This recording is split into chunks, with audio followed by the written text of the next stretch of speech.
আজকে আপনাদের পরিচয় করিয়ে দিতে যাচ্ছি পদ্মা নদীর কোল ঘেঁষে থাকা একটি হিডেন জেম রেস্টুরেন্টের সাথে, যেটা একবার দেখলে আর ভুলার উপায় নেই।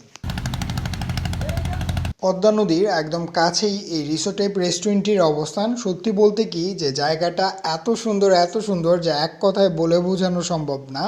পদ্মা নদীর কোল ঘেঁষে এই জায়গায় বসার জন্য করা হয়েছে বিভিন্ন সিটিং অ্যারেঞ্জমেন্ট। আর এখানে বসে আপনার নদীর দিকে তাকালেই মনে হবে যেন সব চিন্তা এক নিমিষেই উধাও। আর এই রিসোর্ট টাইপ রেস্টুরেন্টটির নামটি হচ্ছে পদ্মা বিচ ক্লাব।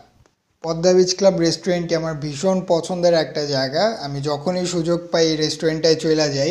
আর বিশেষ করে হচ্ছে পদ্মা নদীকে একদম কাছে থেকে আর প্রাইভেটলি কাইন্ড অফ উপভোগ করার জন্য এর থেকে আদর্শ জায়গা আমার আর কোথাও চোখে পড়ে নাই।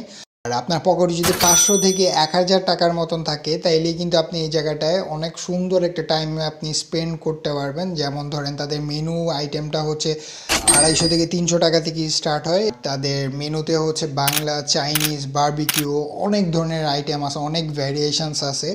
আর আমার একদম হাইলি রিকমেন্ড থাকবে তাদের যে ইলিশ প্ল্যাটারটা আছে, অবশ্যই এটা ট্রাই করে যাবেন। তাদের এই লোকেশনটা কিন্তু ঢাকার একদমই কাছে।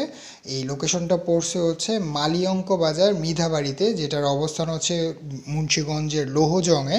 তো আপনি যদি প্রাইভেট ট্রান্সপোর্টে আসেন সেক্ষেত্রে তো খুব ইজিলি চলে আসতে পারবেন। আর যদি পাবলিক ট্রান্সপোর্টে আসেন সেক্ষেত্রে আপনাকে বাসে করে প্রথমে নামতে হবে হচ্ছে মাওয়া নেমে আপনি সেখান থেকে একটি অটোতে চড়ে খুব সহজেই চলে আসতে পারবেন। সেক্ষেত্রে অটোওয়ালাকে বলবেন যে আপনি মালিয়ঙ্ক বাজার মিধাবাড়িতে যাবেন। মিধাবাড়ির একটু সামনেই কিন্তু এই পদ্মা বিচ ক্লাবটির অবস্থান। তো আজকের মতন এতটুকুই, দেখা হচ্ছে নেক্সট কোনো আরেকটি ভিডিওতে।